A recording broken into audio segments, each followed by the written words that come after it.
Hello and welcome to the Unique CPA with your host, Randy Crabtree. We're committed to creating a thriving community of accounting professionals who are physically and mentally healthy, fulfilled, and energized by their work. Our ultimate goal is to elevate the reputation of the accounting profession and vastly improve the lives of those in it.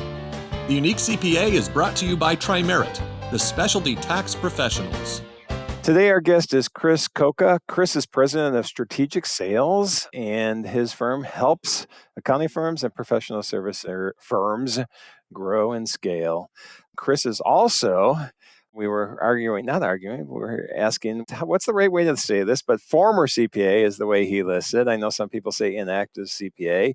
I know some people say recovering CPA. Chris has a unique view on what we're going to talk about today, being a sales strategist and former CPA. Chris, welcome to the Unique CPA. Thank you, Randy. I'm really excited to be on with you today. Yeah, and when we met at one of Rob Brown's accounting influencer roundtables, correct? We did. In fact, Rob and I are talking in 2 days, so looking forward to it. We've been trying to get together for the last month or two, and finally we found a date that works so we can see what we can do to continue to help people in this profession, which is what you're doing as well. All right, so let's go. We are going to talk about what you're doing and how you're helping accounting firms, CPA firms, bookkeeping for whatever it is with their, strategic sales and growth and scaling. And so before we do that, I did a quick intro.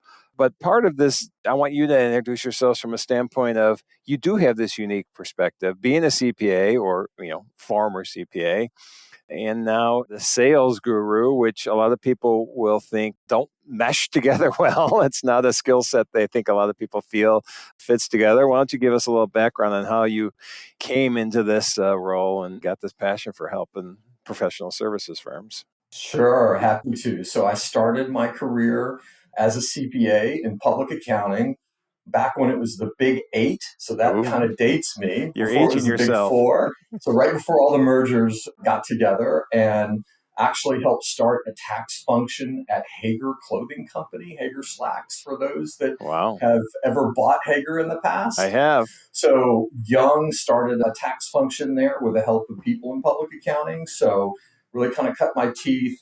But pretty early on, I found this love for sales. I admired the people, the sales guys at Hager, what they could do with clients, how they could help grow the business. They were well regarded. They were kind of like the people that were looked on to really deliver the number for the company. And I wanted to be part of that.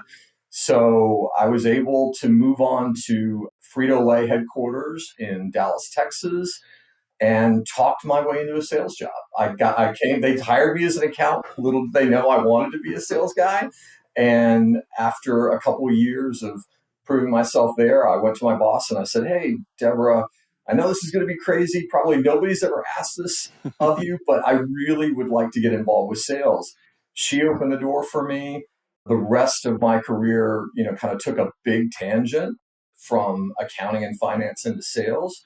And 25 years of sales experience later, here I am. And I started my firm, Strategic Sales, about 7 years ago, that I really wanted to work directly with accounting firms and professional services firms and get back to my roots, leverage my knowledge of how hard it is to be a CPA and do business development. And I really wanted to be closer to the smaller, mid-size businesses in my community and just love what I do. And I've been doing it for 7 years. And I wish I would have started this earlier. I wish I would have jumped into sales earlier, but I wouldn't be here today if I didn't have the path that I had. Yep. It's funny you say that because that's the same way I look at things. You know what? Could I have done something different in the past? Could I have changed the path I went down? Sure, but I wouldn't want to because if it would have brought me somewhere different than I am right now, there's no way I would have done it. So I agree. I'm glad to hear you say that. All right, so I find this topic really interesting because public accounting or accounting in general and professional services firms, we often I find this not necessarily always has to happen, and I think there's other ways to do it, but it depends on the size of the firm. But we often have many hats as a partner in a firm, and as you and I talked ahead of time, as you have coined a seller doer. We are, or a doer seller, probably more likely, because you're probably doing a lot and trying to sell as well. And not everybody has that skill set, but they also don't have the time. So let's get into that seller doer and how you work with that to help them, one, be better, and two, probably optimize the time they have, because they don't, as a doer, that's your first thought is billable hours, which is another thing I think needs to change. But that's a tangent we can go down later. But this whole seller doer concept, let's get into that. I think it's a struggle, Randy, for balance, because you're always going to be pulled into doing client work and taking care of clients and doing operational related things, making sure that you're at capacity, that you're delivering the right work to the clients to help them every day, which is absolutely critical. But at the same time, if the firm wants to grow, unless you have a big sales team, and Randy, I don't think a lot of accounting firms have really big sales teams. I think most of them, they have rainmakers, but those rainmakers are partners or senior managers or directors or somebody that's going out and finding that new client through their network or through other means. And it's really difficult. There's very little time for them to be able to do business development. And what I help firms do is get better with that limited amount of time, because you can't get more time, but you can do more with the time that you have. I find ways to help them get a lot better at the limited amount of time they have. Yeah, which I think is great, because that's one thing I see in this profession is I really don't think we're the best at making the most efficient use of our time. And partly it's because, well, it's always been done this way, and probably people are listening to the show. So, oh, here goes Randy again, talking about being better and more efficient. But it just is. It's like, this is the way we've always done it. So let's keep doing it this way. Or, partners are always selling, so partners have to do this and that. Why do partners have to sell? I assume at some level, there's just not enough resources in the firm to hire in that sales staff. I think hiring a sales staff or a salesperson is something that more firms should do. Or if you are starting a firm, if you feel comfortable with the business development, then start to generate business by making that your role. You can have, someone else do the other thing. So I'm going all over the board, but I just have this whole concept, and it's often this way: to be a partner, you have to sell. Well, you can be a really good technician, but you have to bring in business. No, why don't we have the rainmakers do that? So you could have partners do that. Or why do we not have the outside? But let's dig into that, if you don't mind, because what's your ideas on that? Because not everybody can, or maybe you're going to tell me everybody can be a salesperson. I am absolutely not going to tell you everybody can be a salesperson or do business development. I do think that you need to understand who your rainmakers are and who they're not. And to me, that's a DNA thing. It's either in you or it isn't in you. You either like it and gravitate to it and love those new client conversations and love, exploring ways to better serve your clients and do more for them. And you get excited about bringing that business in, or you don't. And if you don't, that's okay. If you're not a rainmaker, that's okay. But I've got a firm that I'm working with now, and they all had that mindset of all the partners had to sell. First we evaluated all the partners and everybody that was involved to see who the rainmakers were and who they weren't. So the first tip I would give the audience is you really need to do a deeper dive on the DNA of your organization, just like you would from an accounting delivery prospect to understand what your capabilities are with your clients. You also want to understand your business development capabilities within your organization to see what you have and what you don't have. Once you do that, I agree with you. Let's say that you have 20 partners in a firm and half of them are rainmakers and half aren't. Then I would give the 10 rainmakers in the firm a couple of things. One is I would give them a goal. So that's unique to a lot of firms too, is that they have a revenue goal and they have a growth goal, but they never allocate it across all of their people. They just hope that everybody's going to deliver the number and hope it washes out, and it doesn't work that way. So I would work with them on giving them a goal, but then I would give them the right resources, the right coaching, the right training if they need to, so that they can be really efficient with that time.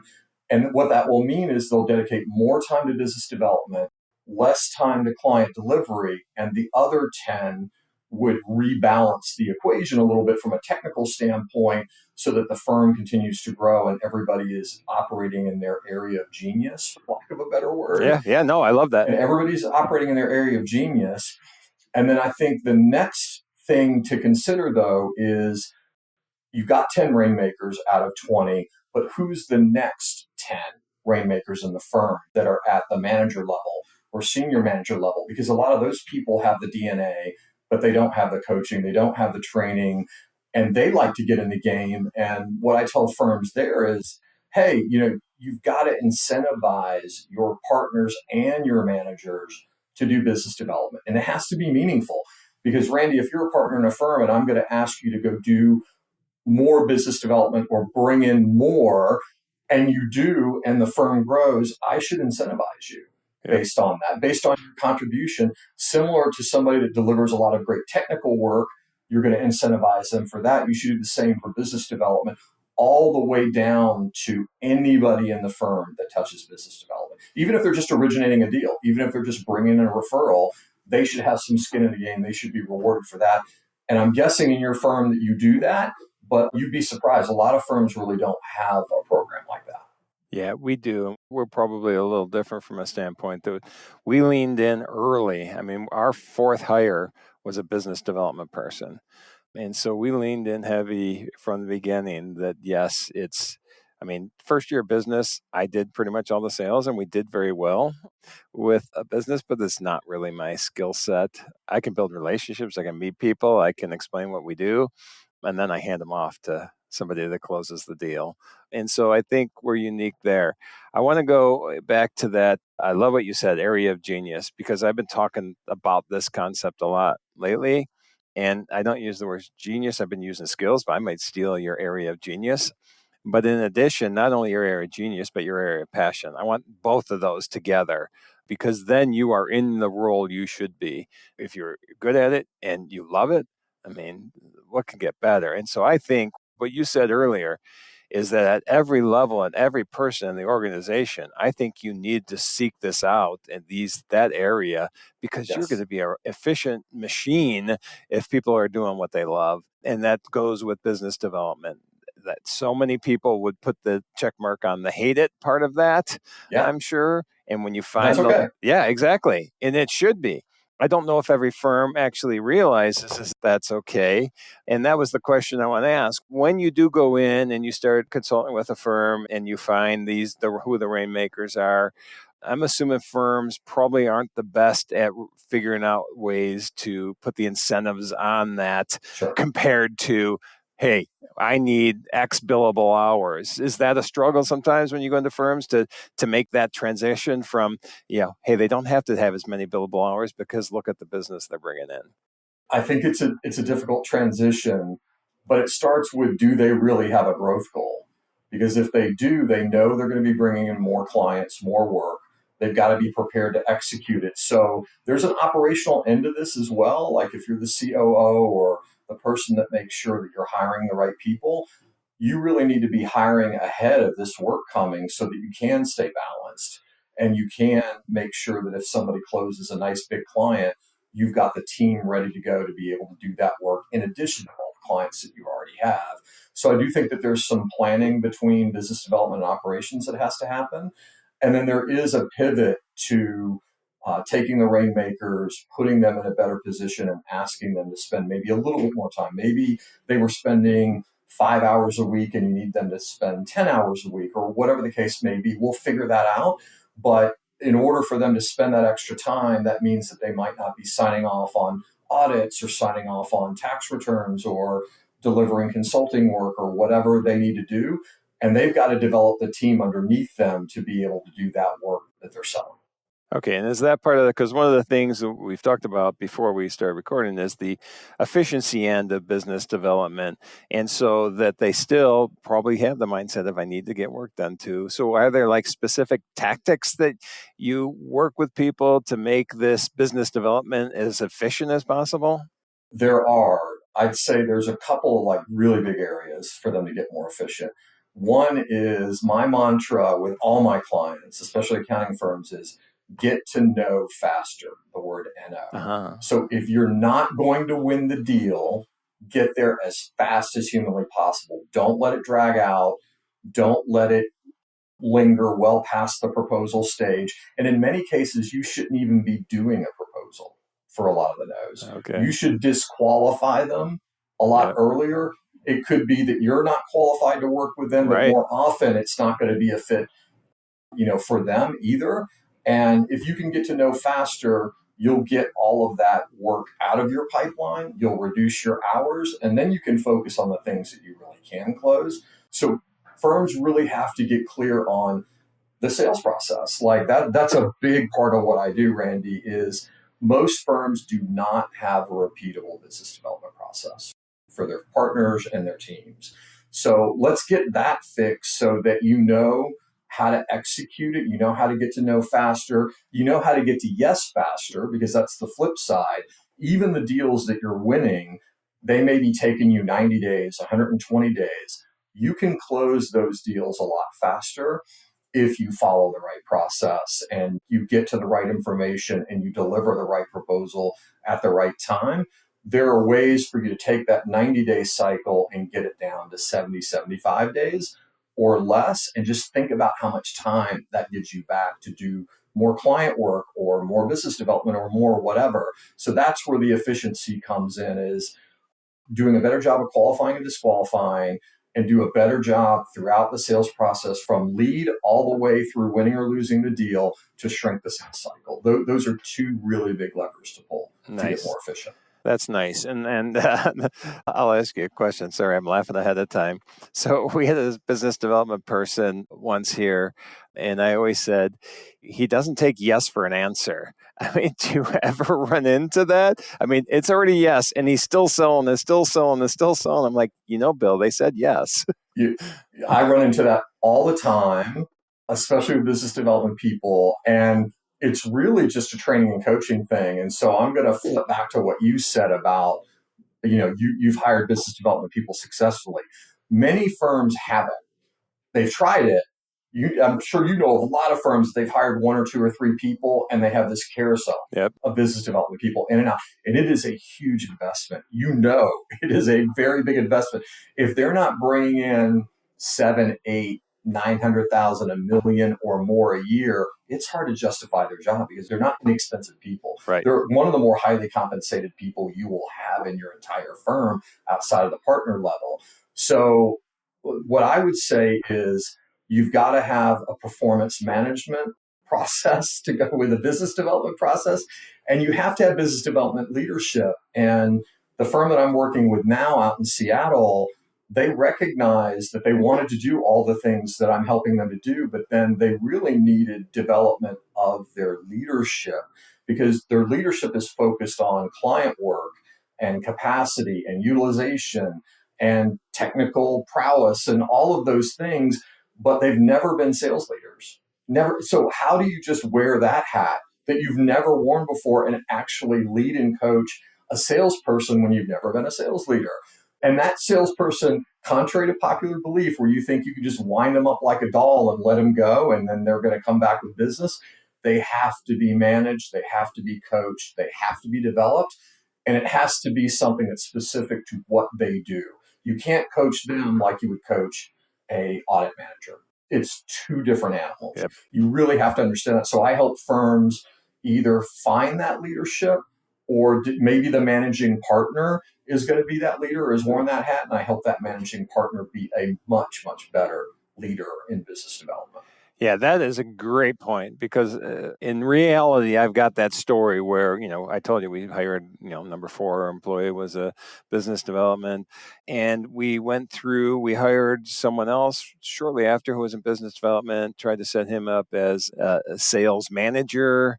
I didn't have any history with doing that, had no idea how to do it, and we've pretty much struggled for 17 years to fill that role. That's the role. We have business development, we have marketing team. I did it for a while, like ad hoc. I mean, you can't really do that. My partner who started TriMerit with me, he's been doing it now for the last year. In between there, we brought in like a fractional sales manager, that good guy, but it just didn't fit our culture. And so that was an issue. And so I love that point that, yes, you can bring in business development people. You can convert your current team into business development. You can give a portion of their time to business development, but you still have to have a leader that knows how to manage that role. And so what you do, this long question to get to. So what you do is you actually go in, and whoever that is, like you said, the managing partner, you're going to teach them the skills of being a sales manager. I'm actually going to sit alongside them in the seat and show them how to coach, show them how to run a one-on-one, show them how to run a business development team meeting, show them how to build a plan. All of those things, I do all of those things until the person's comfortable, the managing partner or the principal is comfortable on their own. I'll be with them, coaching them as long as they need me. Right. So it sounds like they coaching and shadowing at the same time and seeing how you do it. And then I'm sure you have meetings talking about. I like that part. I think is super important, because I think too often in public accounting, it's just okay, well, Sally and Bob should be bringing in business, and nobody really explains how or what or even why or what the goals are or what even the client base is that we want to look for. Is that something you go in? Because I find too often there's this shotgun approach and we'll just take anything that comes to us. I assume for me, having an expertise in the area that you're going to go for new business, is that something you talk about in this business development cycle?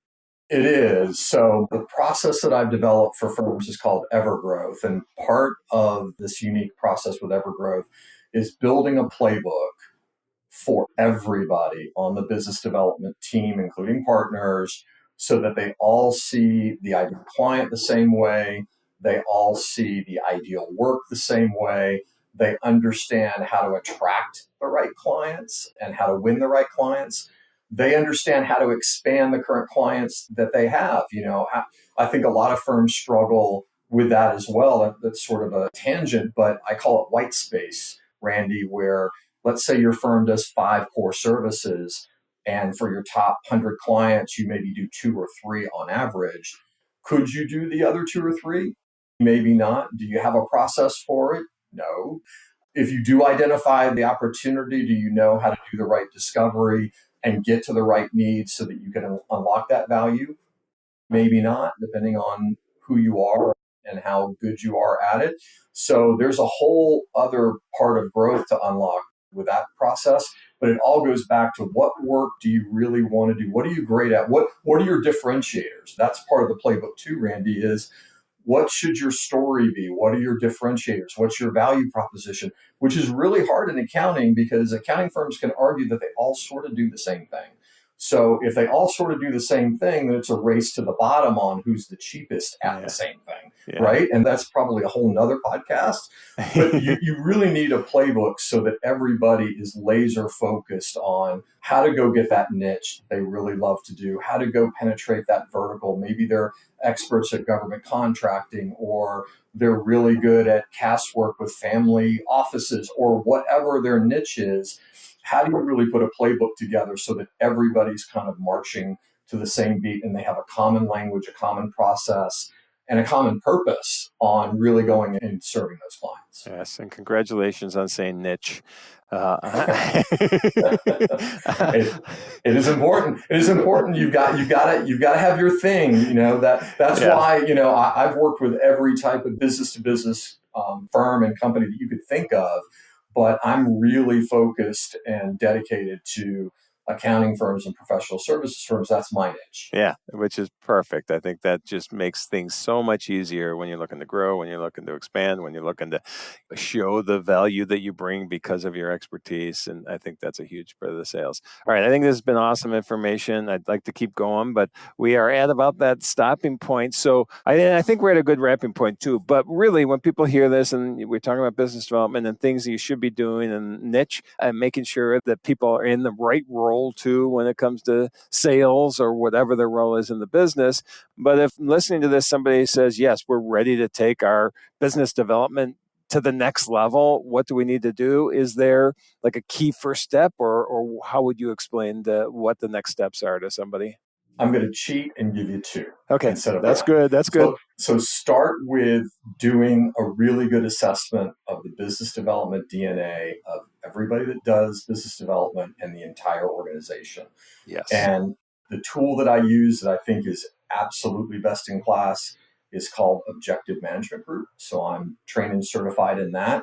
So that would be a great first step, is use the Objective Management Group, assess your entire organization to see what you have and what you don't have in terms of rainmakers and business development DNA. Because that level sets where to go from there. That's perfect. And then I couple that with take your process for business development and formalize it and document it and tie it to CRM, because that's another really big first step for companies. Is they may have a CRM, they may be using it, but they really don't have a formal process that is anchored to the CRM. And so everybody's using that CRM differently. Nobody can rely on it. You can't forecast. So it's a really good first step to formalize and document and then train the team on a business development step-by-step process.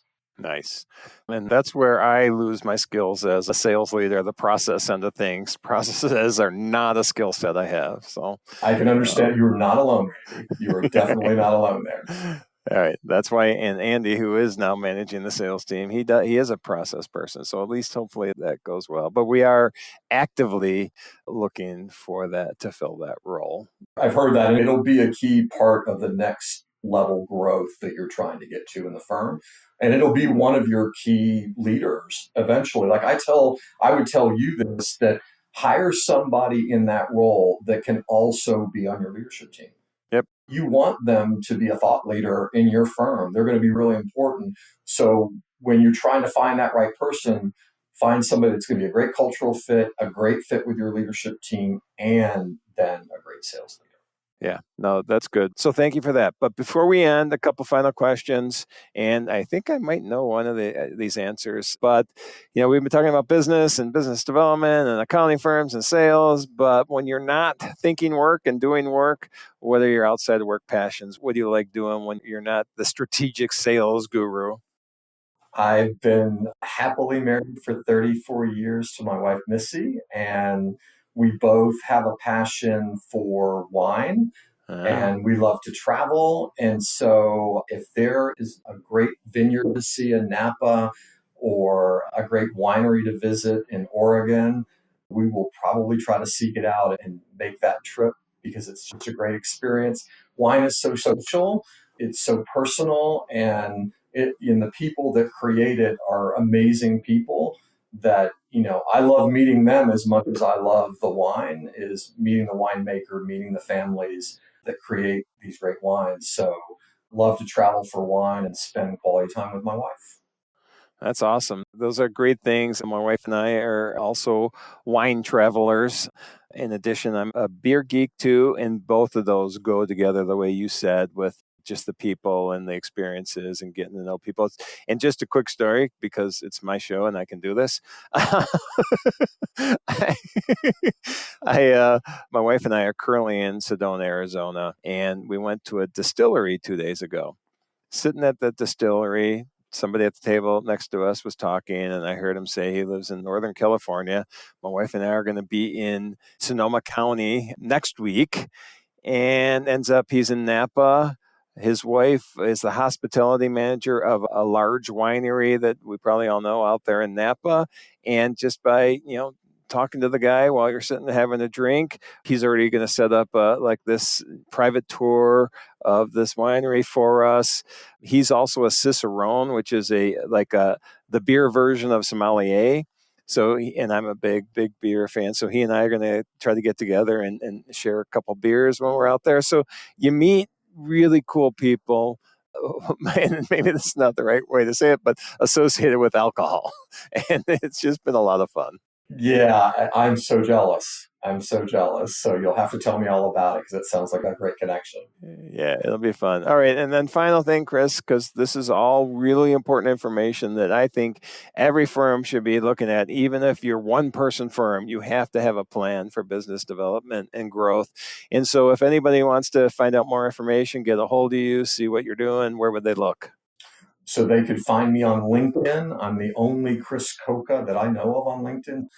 My website is chriscoccasales.com/evergrowth. And hey, if anybody's listening to the podcast and you just want to call me, I'm happy to give out my cell phone, 918-409-9559. I love having conversations with people that are trying to figure out how they want to grow and scale. And I'm open to any conversation anytime. I'm passionate about what I do. And if I can't help you directly, I will find some resource. I've got a pretty big network of people. I'm happy to find something that can help you get to where you want to go. It's really important. Chris, again, thanks for being on the show. Thank you so much, Randy. Thank you for joining us today on the Unique CPA. You can find the show notes for today's episode and learn more about TriMerit at theuniquecpa.com. Remember to subscribe and leave a 5-star rating on your favorite podcasting app. And join us next time for more expertise and insights on the Unique CPA. ProfessionalProductions.net